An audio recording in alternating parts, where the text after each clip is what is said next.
ঢাকার এক ব্যস্ত বিকেল। মলিন আলোয় ঢাকা শহরের রাস্তাগুলো যেন ক্লান্ত হয়ে পড়েছে সারাদিনের হট্টগোলে। এই শহরের এক কোণে ছোট কিন্তু পরিপাটি একটি ফ্ল্যাটে একা থাকেন মেহজাবিন। বয়স ৩০, পেশায় কলেজ শিক্ষিকা। শিক্ষার জগতে তিনি শান্ত, মিষ্টি হাসির এক নারী, কিন্তু নিজের জীবনের গল্পটা ততটা শান্ত নয়। তার স্বামী আরিফ পেশায় আইনজীবী, মানুষ হিসাবে বুদ্ধিমান, প্রতিষ্ঠিত, কিন্তু হৃদয়হীন। বিয়ের পরের কয়েক বছর পেরিয়ে যাওয়ার পর থেকেই তাদের সম্পর্কের উষ্ণতা মিলিয়ে যায় যেন ধোঁয়ায়। আরিফ প্রতিদিন রাত করে বাসায় ফেরেও যেন অপরিচিত কেউ এসে ঢোকে ঘরে। সে কথাবার্তা কম বলে, আর বললেও তির্যক কটাক্ষ মেশানো স্বরে। মেহজাবিন চুপচাপ থাকে। প্রতিদিন সকালে নাস্তা বানিয়ে টেবিলে রাখে। সে খায় না, তবু রাখে। অভ্যাসবশত, ভালোবাসা নয়। প্রতিদিন কলেজে যায়, ছাত্রদের মুখের হাসিতে নিজেকে ভুলিয়ে রাখে কিছুক্ষণ। কিন্তু রাতে একা ঘরে ফিরে যখন দরজা বন্ধ করে, তখন সেই নীরবতা যেন ছুরি হয়ে বুকে বিঁধে যায়। কয়েকবার ভেবেছিল এই সম্পর্ক টিকিয়ে রেখে কি লাভ, কিন্তু সমাজের ভয়, মানুষের কথা, পরিবারের চাপ এসব ভাবলেই সাহস হারিয়ে ফেলে। তার ভেতরে জমে থাকা কান্না কেবল বালিশেই চাপা করে থাকে। একদিন সন্ধ্যায় কলেজ থেকে ফিরে জানালার পাশে বসে চা খাচ্ছিলেন মেহজাবিন।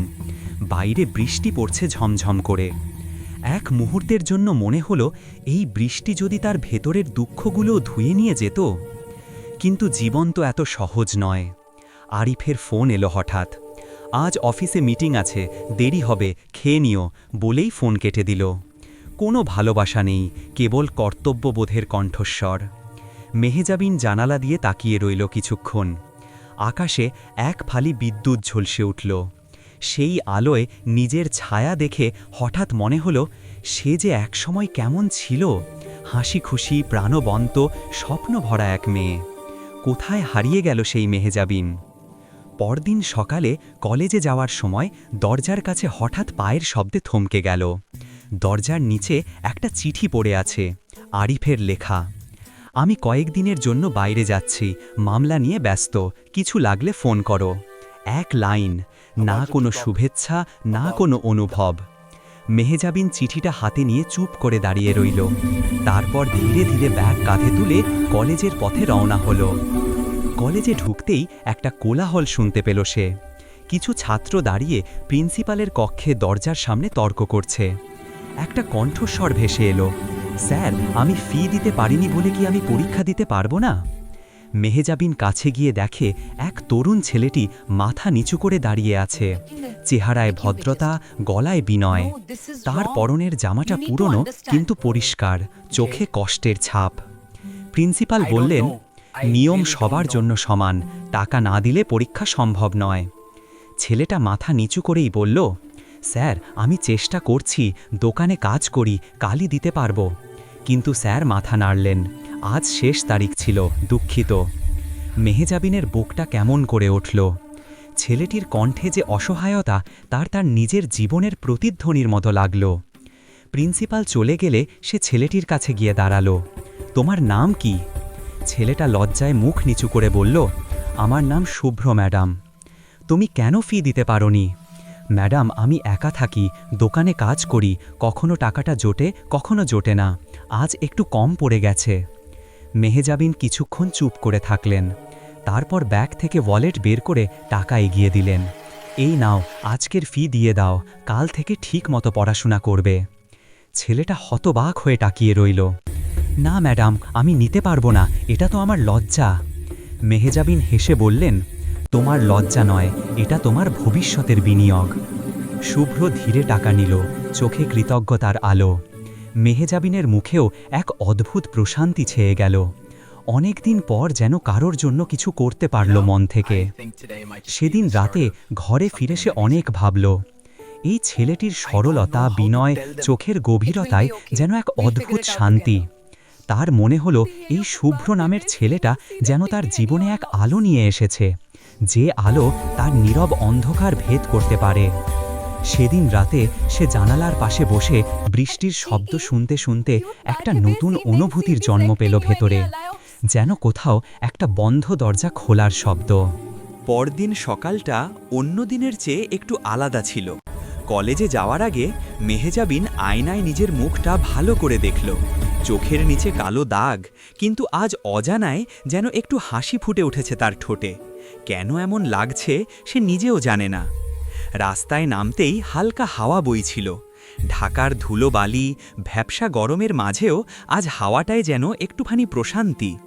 মেহেজাবিন রিকশায় চড়ে কলেজের পথে রওনা দিল।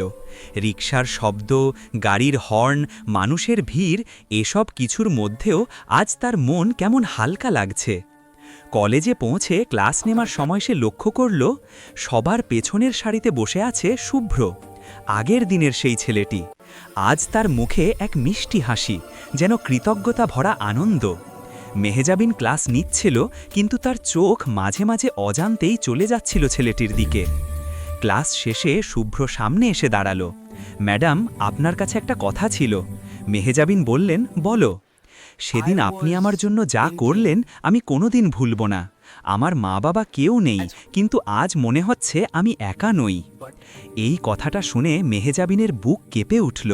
একটা নিঃশব্দ কান্না তার চোখের কোণে জমে উঠল, কিন্তু সে হেসে বলল, তুমি ভালো করে পড়াশোনা করো, এইটুকুই আমার চাওয়া। তারপর থেকে প্রায়ই দেখা হতে লাগলো শুভ্র ও মেহেজাবিনের, কখনো ক্লাসের বাইরে, কখনো কলেজের ক্যাম্পাসে। শুভ্র খুব ভদ্র, সংযত, কখনো বাড়াবাড়ি কিছু বলে না, কিন্তু তার চোখের দৃষ্টি তা অনেক কিছু বলে দেয়। একদিন বিকেলে কলেজ ছুটির পর হালকা বৃষ্টি পড়ছে। মেহেজাবিন ছাতাটা ভুলে গিয়েছিল।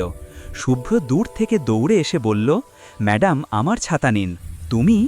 আমি একটু ভিজলে সমস্যা নেই, আপনি ভিজলে সর্দি লাগবে। তারা একসাথে রাস্তায় হাঁটছিল, বৃষ্টির ফোঁটা পড়ে তাদের গায়ের ওপর।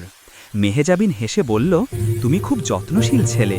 শুভ্র একটু লজ্জা পেয়ে বলল, আপনার কাছ থেকে শিখেছি।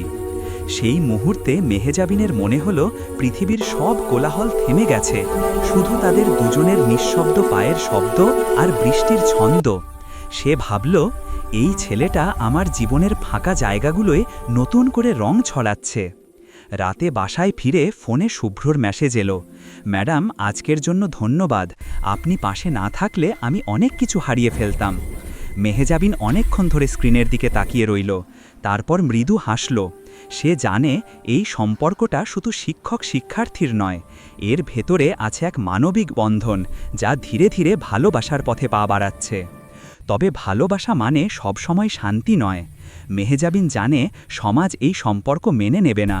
একজন ৩০ বছরের বিবাহিত নারী আর এক ১৮ বছরের তরুণ ছাত্র, মানুষ কথা বলবে, বিচার করবে। তবু তার ভেতরে এক অদম্য শক্তি জেগে উঠছে, যা তাকে সাহস দিচ্ছে প্রথমবারের মতো নিজের হৃদয়ের কথা ভাবতে।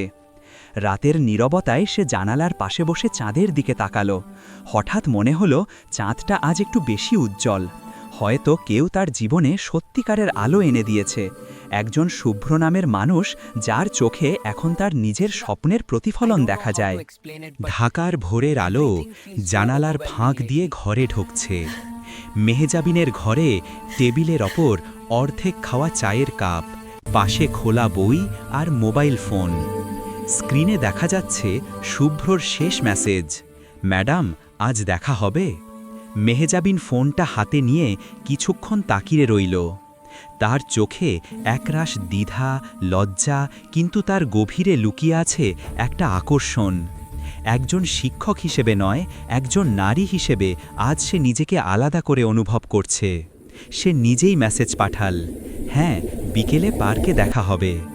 বিকেলটা রোদে ঝলমলে। ঢাকার পার্কের কোণে একটা পুরনো বেঞ্চে বসে শুভ্র অপেক্ষা করছে। তার গায়ে হালকা নীল শার্ট, চুলগুলো বাতাসে উড়ছে। মুখে সেই নির্ভেজাল হাসি, যা মেহেজাবিনকে অজান্তেই টানে। কিছুক্ষণ পর মেহেজাবিন এলেন। পরনে সাদা সালোয়ার কামিজ, চুল খোলা, মুখে এক অদ্ভুত প্রশান্তি। শুভ্র উঠে দাঁড়িয়ে বলল, ম্যাডাম, আপনি এসেছেন, আমি ভাবিনি সত্যি আসবেন। মেহেজাবিন হেসে বললেন, তোমাকে কথা দিয়েছিলাম তো। তারা পাশাপাশি বসে রইল। কিছুক্ষণ কোনো কথা নেই, শুধু হালকা বাতাসে গাছের পাতার মৃদু শব্দ। তারপর শুভ্র বলল, আপনি জানেন, আমি ছোটবেলা থেকেই একা, কেউ কখনো আমার পাশে ছিল না। কিন্তু আপনি যেদিন আমার জন্য ফি দিয়েছিলেন, মনে হয়েছিল আমার জীবনে কেউ ফিরে এসেছে।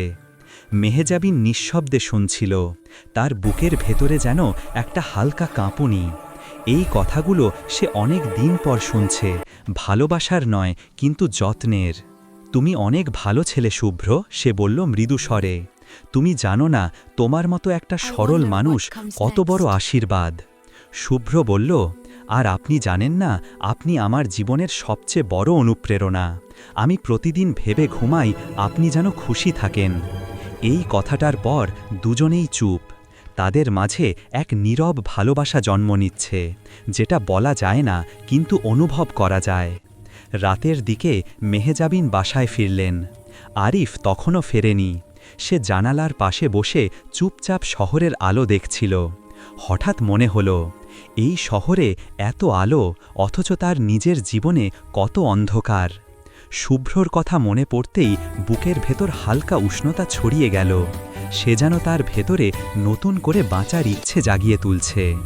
ফোনে শুভ্রর মেসেজ এলো, ম্যাডাম, আজ আপনাকে খুব সুন্দর লাগছিল। মেহজাবিনের মুখে লজ্জার হাসি ফুটে উঠল। সে লিখল, তুমি অতি কথা বলো না। শুভ্র লিখল, সত্যিই বলেছি।